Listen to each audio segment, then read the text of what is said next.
All right, so we're going to continue to push on to this classical groups topic, or push through it. Reminder, of course, the book I'm literally following in this course is the Gilmore text that I mentioned in the previous courses. What's interesting, and as I've diverted in these last two lectures, I spoke a lot about the sesquilinear forms. And I did that because when you're physicists that are interested in Lie groups and Lie algebras, this notion of sesquilinear form sort of comes out of the blue, right? There's really no place in your work where you would run into this subject.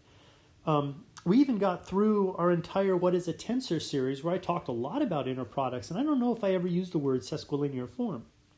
But mathematically, it's a very critical concept, and it's always sort of out there behind all of our work as a physicist, right? Every time you see the word Hermitian, right?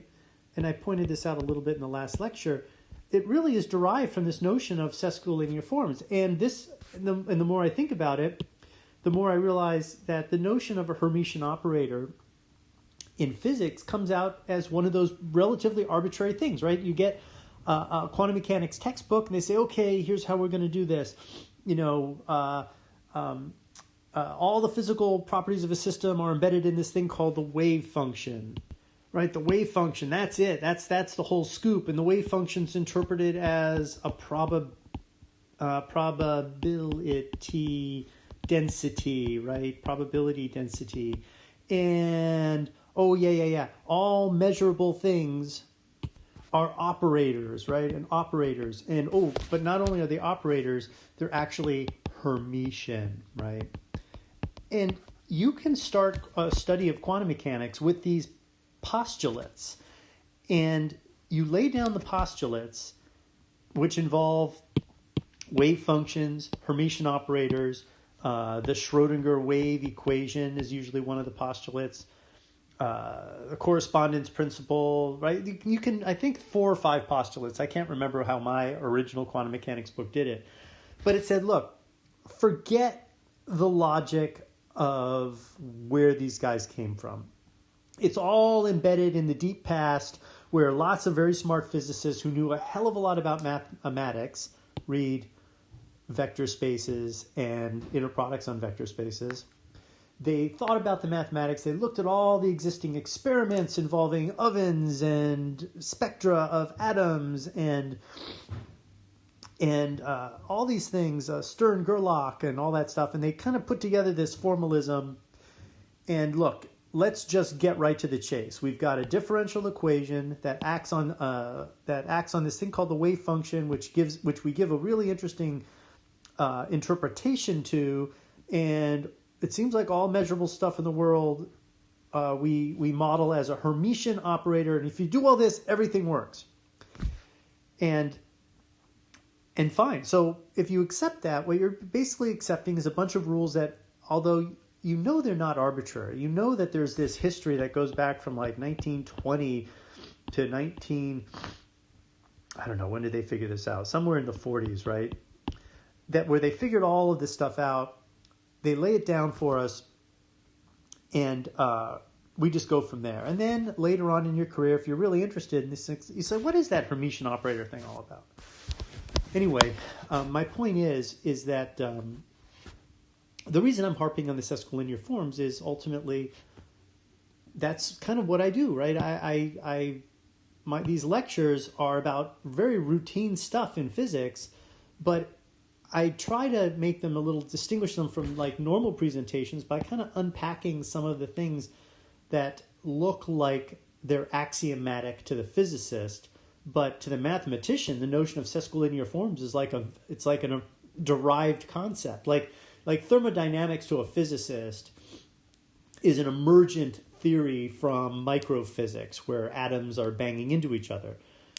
Well, to a physicist, the mathematics of Hermitian operators are sort of fundamental atomic ideas in atomic, meaning they're the foundational axioms of quantum mechanics, which happens to be a theory of atoms, but that unfortunate coincidence of words aside, this looks like an atomic concept in quantum mechanics.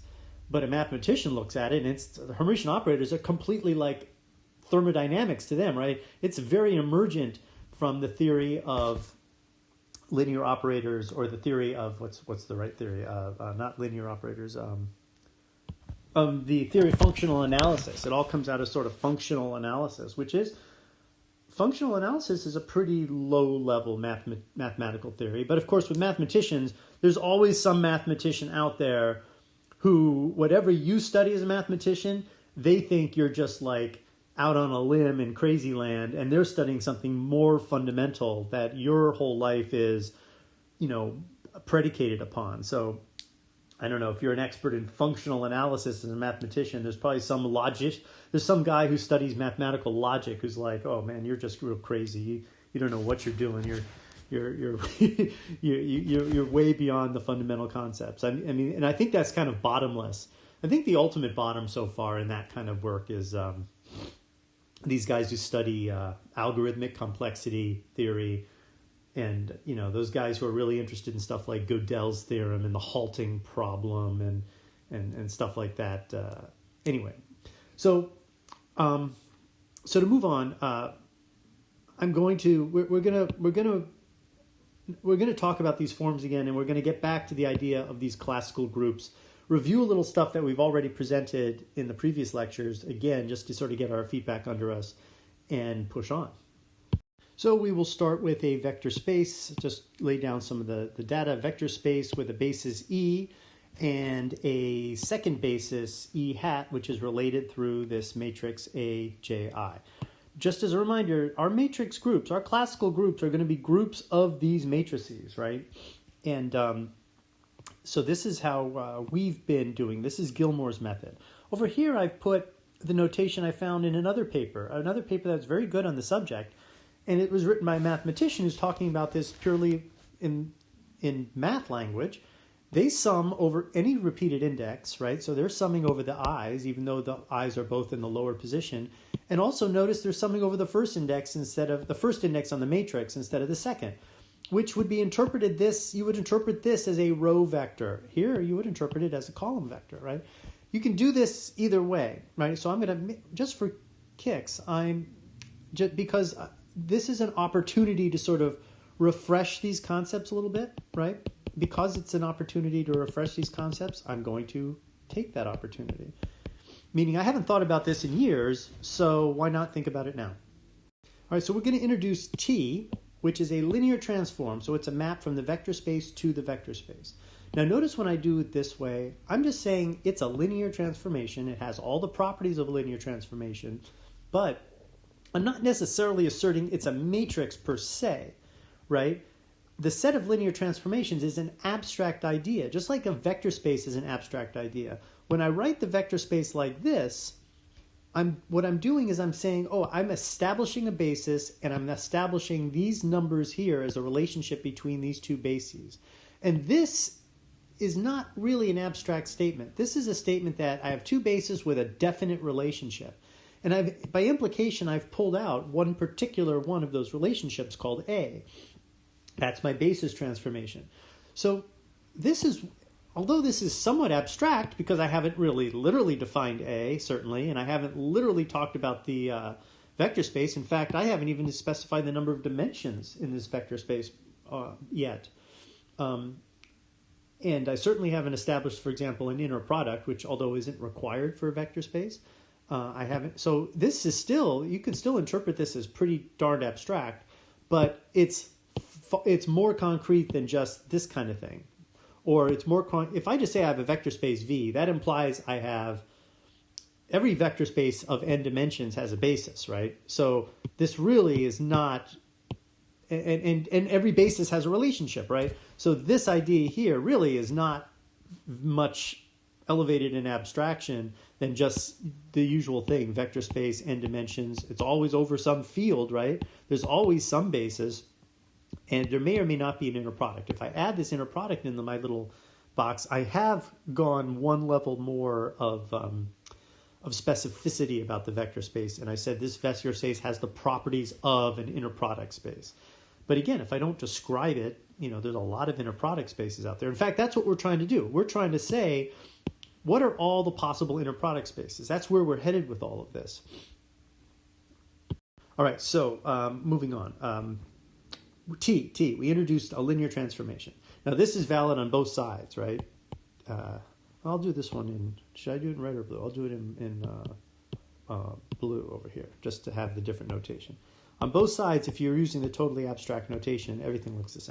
All right, so now let's say I have T, I have T, and I want to operate it on this linear transformation. I want to take a vector out of the vector space and use T as a linear, use T to linearly transform, or to transform that vector.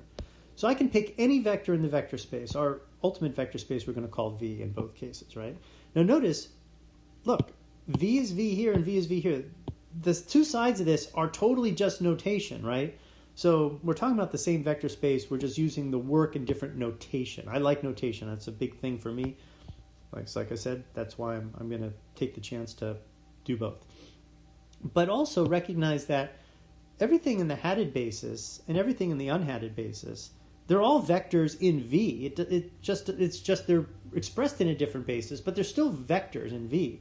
So when I talk about an abstract linear transform, I can say that abstract linear transform is operating on E hat, and then I pick one of the basis vectors. The basis vectors each have a name, E sub 1, E sub 2, E sub 3. So I'm going to pick one, and I'm going to call it E sub alpha. Whichever one I pick, I'm going to call alpha. And the linear transformation acting on E alpha is the linear transformation acting on this, right? So the linear transformation acting on E alpha is linear transformation acting on E alpha. E alpha, being a vector in the vector space, is expressible as a linear combination of vectors in the other basis. It has to be, that's what a basis is. Every vector in the vector space can always be expressed as a linear combination of the basis vectors, including other basis vectors, right?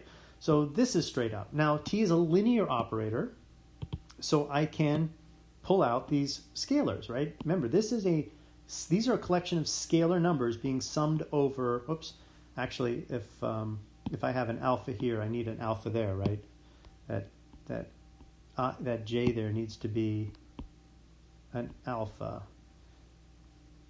Okay. So these are scalars, so being linear, that's the whole point of being a linear operator, is you can pull out these scalars. So I pull out the scalars here. And now I have the linear operator acting on the basis. This is, of course, the usual rant about vector spaces. If you understand how things affect basis vectors, you understand how they affect everything, because everything is a linear combination of basis vectors. And the next step is to take this T, and T being a linear operator, it can be cast as a matrix. And this is the interpretation of a linear operator as an n by n matrix, which we discussed in our last lecture, sort of an elementary idea. And so its operation on any vector, any of these basis vectors, is going to be given by this expression. And notice how, using this convention up here, it's sort of this row vectory idea. That kind of always sticks with me. I fall into this trap of always wanting to think of things as row and column vectors, which is fair. If you're going to use these indices, that's what you are doing. So it's totally fair. So we've got that. So now we have the operation of T on this, the hatted basis vector is this guy operating on the unhatted basis vector. So now let's take this unhatted basis vector and put it into, let's take this guy and put it into the hatted basis, right? Which is going to require the inverse matrix, Aij, acting on the A inverse acting on the hatted basis will give you the unhatted basis. Oh, I guess what I should have also pointed out is when you make this, when you go from T to TBI, what you're asserting is that your matrix for T is established in the unhatted basis. This is the matrix in the unhatted basis. And so anyway, I now take this and I replace it with this here, right?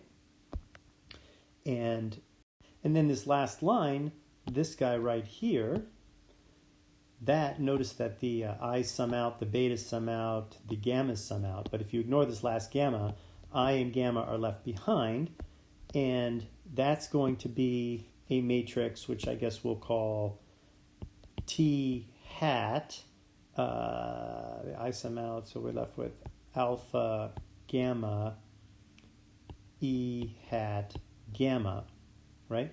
And this now is the matrix representation of T in the new basis. And like we discovered last time, this is the transformation rule, where A is the basis transformation, T is the unhatted version of the linear transformation. So this is the matrix. This is the transformation rule for a linear transformation, which we kind of proved last time, being a similarity transformation.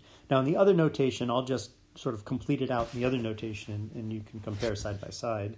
Now notice in this first step, the T here, when it has no indices, right? No indices on T, like I did here, that's the abstract expression. We're just saying whatever this linear transformation is, execute it on this guy. When I come down here, I get this T hat with alpha beta. That's a matrix, right? That's a matrix. So here it's abstract, and here I've cast it in a specific basis. And here I've cast it, same operator in a different basis, and I've established the rule between the two, the rule that connects the unhatted and hatted. And that rule is the analog to this rule. But we always say that this rule is the driving rule. This is the driving transformation, and this is derived from that, obviously, because you need these A's. So A is the deriving transformation, basis transformation. And when we think of A's fundamental purpose, is it's transforming one basis into the other. Anyway, so over here I have the same abstract T. This is the exact same abstract T in both notations, but now the matrices just have this appearance that's different. Well, I guess I should say it's a little more than the appearance of difference. JI, the distinction, of course, is that the rule on this side is that you only sum over indices that are up-down, right? And that's a very convenient thing for physicists because we like to know contravariant, covariant. That's very important to us. Mathematicians, it's important, but it's not of central importance. But for physicists, it's central importance. So we always like to know whether we're dealing with a contravariant or covariant thing because that tells us a lot about the physics of the thing we're dealing with. But as far as the matrix goes, it's still true. I'm summing over the second index on the matrix, right? So this matrix really is literally, the entries in this matrix are literally the transpose of the entries in this matrix, right? So the relationship is just how we organize the matrix. It happens that this notation is driven by what would be the transpose of this notation. This isn't a physical distinction or even very much of a mathematical one. It's just where we start, right? Like, for example, here I could have said that we started in the hatted basis and we're going to the unhatted basis, and therefore this actually should be A inverse, in which case everything here would have A and inverse A switched, and you would end up with a similarity transform where the inverse is on the left side and the normal's on the right. There's no substantive content in that distinction. It's just how we chose to start. Literally the same thing. As if we choose to start with the matrix, if we define the basis transformation using a transposed matrix over here, it really doesn't matter. Oops, I'm not doing this parallel, right? The two aren't matching up. Hold on a second. We went right to alpha hat here, right? So that's alpha, and this one here would be alpha, and that brings us up alpha I out. Whoopsie, doing this carefully, I already noticed an error. If you look at this, you end up with alpha is the second index here, gamma is the first index here, and I think that will carry through. So this will be gamma alpha, right? Gamma alpha. And likewise, if you persisted over here on the other side, okay, I think I got it here. So it's a bit of a going through these notations is a bit of a mess, right? But if we are starting with this concept or this as our guiding notation for the basis change, you say that the first thing is I made this correction down here, right?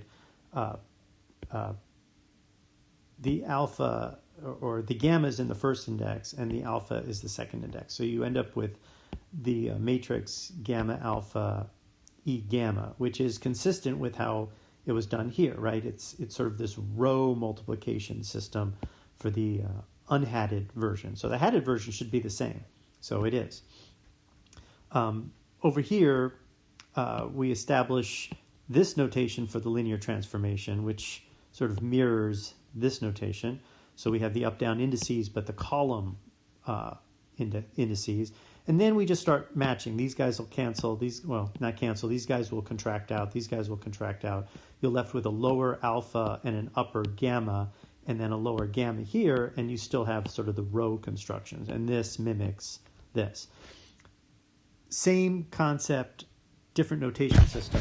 Now, what is interesting is if you look at this, it's still a similarity transformation. It's still a similarity transformation. I mean, obviously, something like that's not going to change just because we've decided to use a different notation.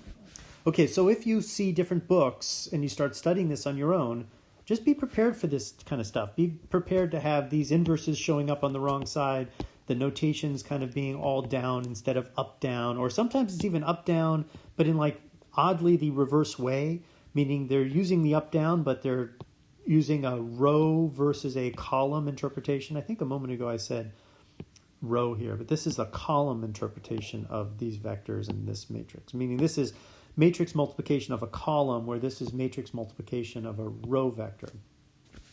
But you can do row vectors in this notation. You just have the I here and the J there, and you basically are dealing with the transpose of everything.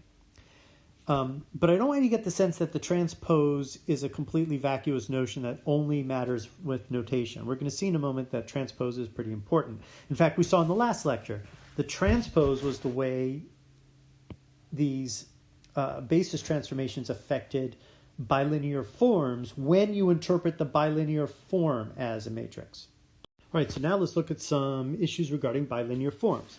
So B, we're going to call B right now a bilinear form, right? So a bilinear form. So that was very similar to a sesquilinear form, except that the complex conjugate didn't come out. We're going to use our, I'm going to be fluid with the notation here, right? But let's say the bilinear form, literally what this abstract concept means is the Cartesian product of the vector space with itself. It's a mapping from that Cartesian product to F. Remember, this Cartesian product is the set of all pairs of vectors V and W, all possible pairs of vectors V and W, ordered pairs of vector V and W. That's what this means. This Cartesian product is a set. So I take any element of this set and I can map it to the underlying field, complex or real or quaternionic field.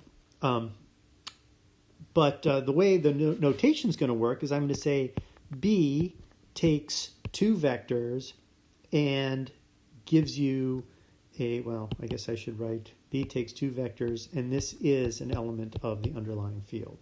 So this is sort of the machine view, where B is a machine that takes two vectors, sort of using John Wheeler's concept of a machine. Where in his language it would be this is a 0-2 tensor that obviously gobbles up two vectors and will give you a real number in general relativity.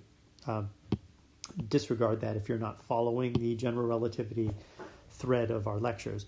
But think of this as this is now a machine that takes two vectors and gives you a real number or an element of the field, and you would put V and W in here, right? I suppose alternatively you could say, oh, well, this is an ordered pair V and W, so we could think of B as an operator acting on alpha, where alpha is an element of V cross V, right? It looks that way, right? So it's whatever you find appropriate. It's convenient that the ordered pair and the machine view have sort of the same, lexical kind of construction. Is that the way to say it? Anyway, so there's our bilinear form, and it's bilinear in the sense that B of alpha times V, where alpha is a scalar, times beta times W is going to be beta VW alpha, right? Where there's no bar here because it's bilinear. It's not sesquilinear. If it was sesquilinear, you'd have that bar, right?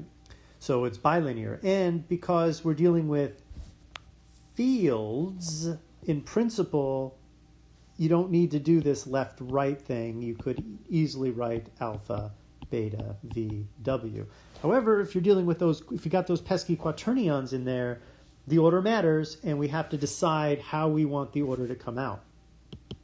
And just to emphasize, if we are dealing with quaternions and the order does matter, it doesn't matter what order we choose, right? Because if we were dealing with quaternionic fields and we were interested in the ordering B, if we wanted this ordering, well, then this is how we define it. If we really want the alpha here and the beta there, we just investigate beta omega alpha V, and we get it reversed, right? If we want the alpha and beta in the front, then we might investigate B W alpha beta V. Now, of course, we end up with a WV in there, right? So we would have to essentially redefine the underlying inner product. The point is we can choose, we have to make distinctions, or we have to decide what the ordering we want, and we construct the bilinear product to give us that ordering if we're dealing with quaternions, which we really don't. We'll see how we handle quaternions in this whole process later. It is a complication, but it's an interesting complication. So anyway, this is the notion of the bilinear form as we're doing it. But just be aware that almost most books, this ordering, unlike the way Gilmore does it, doesn't show up, right? They don't worry about the ordering. They put both of the guys out here because it's a bilinear form, and F is always the restricted to the real numbers or the complex numbers which commute. All right, so the next step is we choose a basis, and we'll choose the unhatted basis E mu, and then we define the matrix that represents this bilinear form will be defined as B E. Let's go with mu E nu equals. I'll stick with G mu nu. G is like the preferred thing for a matrix, for a metric. So this now represents the components of this bilinear form. This bilinear form with this basis, these are the components of the matrix that represents the bilinear form. And notice that we have both lower indices in this analysis.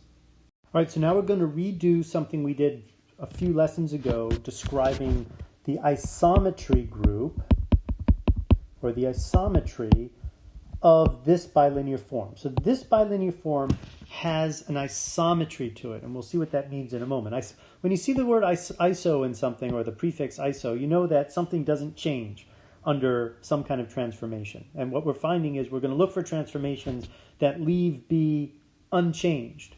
And ultimately, that's the definition of our classical group. I actually presented it in some detail using Gilmore's notation in an earlier lecture. So this time we're going to use the sort of the mathematician's notation, this pure notation here, just because I've already done it the other way, right? So we'll start with this presentation begins with a linear transformation, which I guess we've been using T for our linear transformations here, right? We've been using these T's, so I'll stick with T.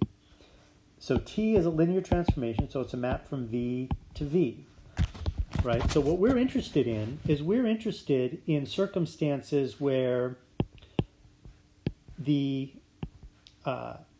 bilinear form, if I put in two arbitrary vectors, right? This is some, let's say it equals the number, I better give it a good number that I won't deal with. Let's say it equals the number C, just the letter C, right? And that, of course, is an element of the underlying field.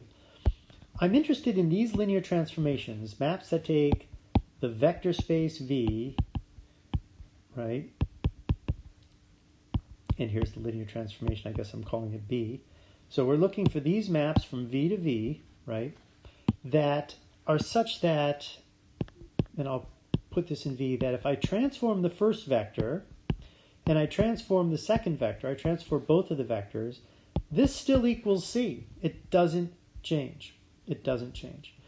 And if I can find all of the transforms T that do this, then I have identified a collection of linear transformations that represent an isometry of this particular form, which in our case right now is this bilinear form. And it's bilinear because we don't have the conjugation there, right? So with that in mind, let's look for this thing. So as usual, we do this on the basis. Oops. So to start that process, we substitute in the linear transformations matrix in the basis E, our chosen basis, E mu. And I'm using this row, all lower row notation that linear algebrists tend to lean into when they're just focusing on this stuff. So we've cast this guy in the basis E.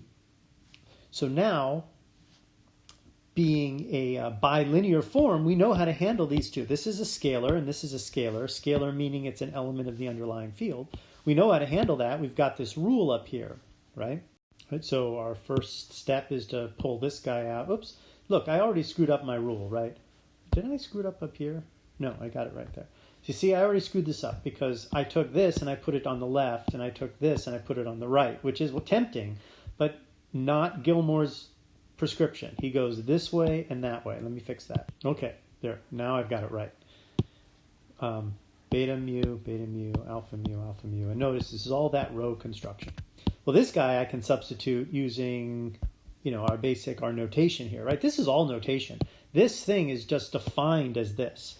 In fact, for definition, I probably should have used 3 lines, right? Just to show that the equality between this and this has no substantive content. No, it's not a mathematically germane notion. I'm just replacing this symbol with this symbol. And that symbol is just easier to interpret as a matrix. Okay, so there. I've now added that interpretation in there. Now if we look at this here, we want to interpret this. Right now this is all a bunch of numbers, right? These are numbers, beta nu, and these are numbers alpha mu. So we want to interpret this in terms of matrices, where this guy here, where they're all square matrices. So if we interpret G as some matrix G, if we look at this, we see that this guy, if we interpret it as a matrix, well, here, this one's easier to understand because you have the second index contracted with the first index. So that's regular matrix multiplication between these two. It looks a little more familiar if you were to write a G, A, B, T, B, nu, right? That would be regular matrix multiplication where the internal indices are matching. So this would just be the matrix T, right? Where T is simply beta nu. But this guy, it goes the other way. It's the first with the second. So in order to get this to work out as sort of matrix multiplication, you want to transpose T so you get the outer and the outer indices together. So this would be then T transpose. Oops, wait. Damn it. It's the other way, right? It goes T transpose G matrix for T, right? That transpose looks like another T, right? Guess I'll use a little t for transpose. If you execute this matrix, you should get this expression. Wait. Let's get to the bottom of this. So, look, the definition in index notation for multiplying two matrices is Bij times CJK equals the matrix BC IK. That's like standard index notation, linear algebra stuff for the product of two matrices. So then if I wanted to do the matrix A transpose times the matrix B, A transpose, you use the same rule, IJ, BJK, right? But the matrix A transpose, so A transpose IJ just equals AJI, right? So this equals AJI BJK, right? So what we know is that when you multiply transpose of a matrix times a matrix, the notation is the row indices line up, right? So now we look at this. In here we have beta and beta. So this construction here represents. Let me move this stuff out of the way here. This construction here, this part, represents the matrix G times the matrix T. Now notice I flipped it in the other order because remember these guys we're assuming they're fields right now, so they commute, right? So this doesn't work for quaternionic matrices, by the way. We'd have to introduce, I think, a sign change somewhere. But for real numbers and complex numbers, we can flip these two around and create this construction here, which is the row and the column index of B and the row index of C line up.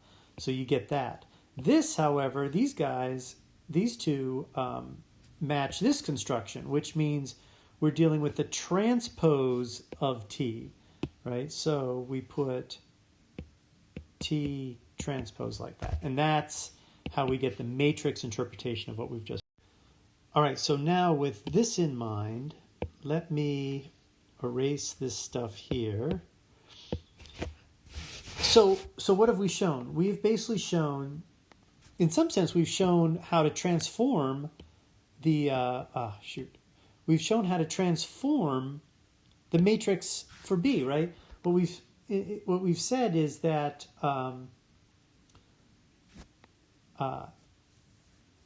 if T on EU, if that was a basis transformation, right? If T was the transformation of the basis vectors, right? If we used sort of this definition of a basis transformation, then what I've discovered now is in a sense what I've discovered here would be, you would call this E hat mu and E hat nu, and then this would be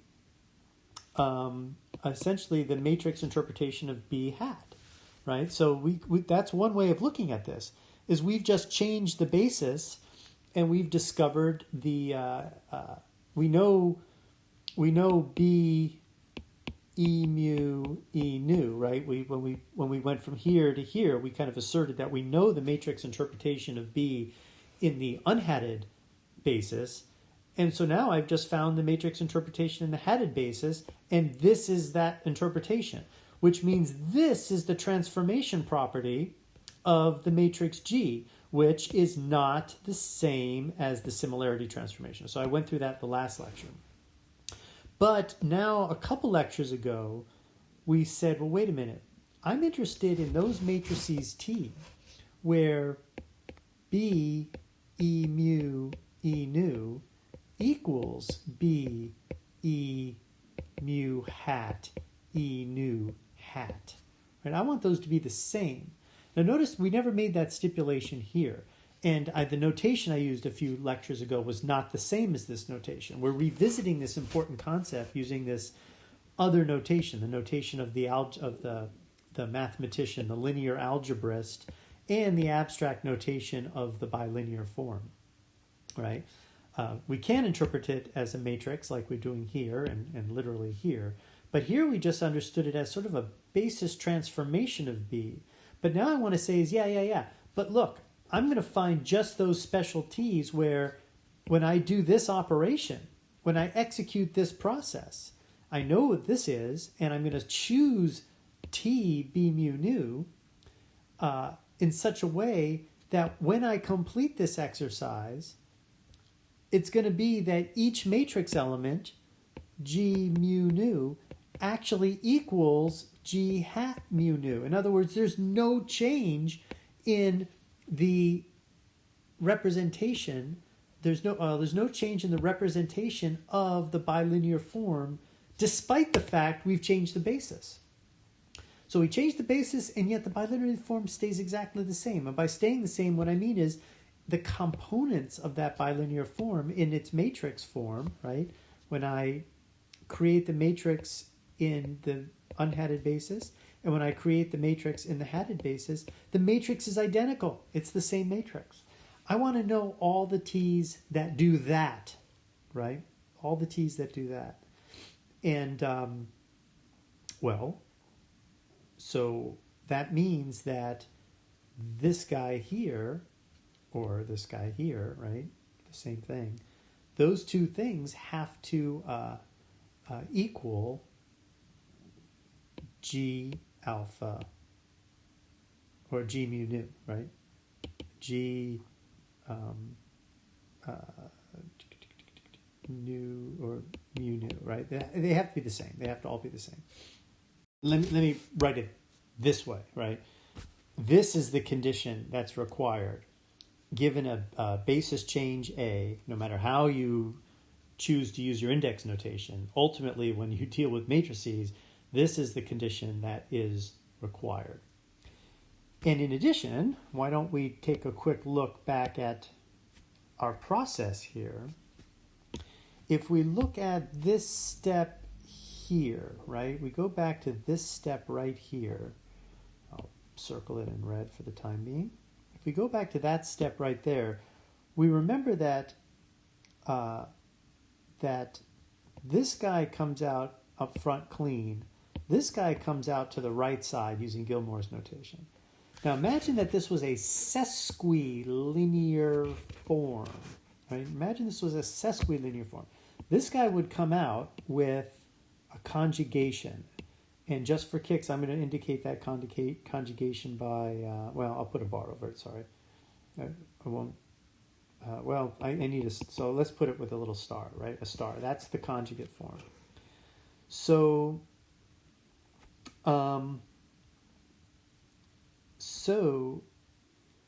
if that's the conjugate form, this is also the one that ultimately reflects the transpose, right? Because it's alpha, it's these two inner indices that are being connected. So it's the one that gets transposed. So if this was a sesquilinear form, this matrix here wouldn't just be the transpose, it would be the transpose conjugate, right? If it was a sesquilinear form. So if you're dealing with a sesquilinear form, you end up with the transpose conjugate, which is called, just understand it as a transpose conjugate for right now, right? But ultimately that right there, transpose conjugate, for those of you who've taken quantum mechanics, you remember that's the thing. That's what a Hermitian conjugate is. It's the transpose and the complex conjugate. Well, so now we can go all the way back to this creepy thing that showed up as an axiom. And now you can start to see where this comes from, right? We're treating vectors in Hilbert space. Hilbert space is a vector space, and all of that has an inner product. Hence, these things happen that are involving transpositions and conjugations because that inner product is obviously sesquilinear, right? So maybe we'll go into that next time because this is getting a little long. Okay, so now what we've done is we've reviewed this principle that what we're looking for here is we understand that the matrix interpretation of a bilinear form, we did that full analysis, and we ended up with a bilinear form in order to find a basis change that preserves the bilinear form. That basis change A has to obey this rule, that A transpose G A is leaves it unchanged. That's the definition. Now, look, if G is the regular Euclidean metric, then G gets represented by the identity matrix. And if that's the case, then we have the identity matrix here, the identity matrix here, and then we have 1 equals A transpose A, right? Which means A transpose equals A inverse, right? And we've seen that. So right away we know that if G E mu E nu, if we know that that equals delta mu nu, right? Meaning it's all ones on the diagonal, i.e. the Euclidean metric, then we know that the Euclidean metric preserves itself whenever A transpose equals A inverse. But what we've done there, remember, is to get this point, we've stipulated a very specific G, a very specific metric. We've chosen a basis where the metric has this form. Now, not all metrics can be put into this form, but some can, and those the group of isometries for that metric is defined this way. So next time we're going to start our journey into understanding all the different types of metrics. Here's just one example. And then we're going to look at all the different types of A, all the different properties that are required to keep those individual metrics the same. And that is ultimately those isometries themselves are going to be sets of transformations which form a group, meaning you do 2 in a row and you still get a member of the group. Every member has an inverse, and the identity is always part of it. Right? The identity is always going to satisfy this, right? If A is the identity, the transpose is the identity, and G will equal G, right? So the identity will be in every one of these isometry groups, which is a requirement to be a group. Okay, I think that's enough for now. We'll see you next time.